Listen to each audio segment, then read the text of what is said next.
পুলিশদের ঘৃণা করবে সাধারণ মানুষ, বিবেক সম্পন্ন বুদ্ধিজীবীরাও।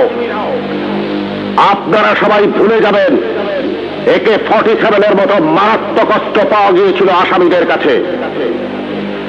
যদি জনগণের কাছে ধরা পড়ে ওই আসামিরা গণপিটুনিতে মারা যেত, আপনারাই বলতেন ভালো হয়েছে, পুলিশের কাছে গেলে ছাড়া পেয়ে যেত।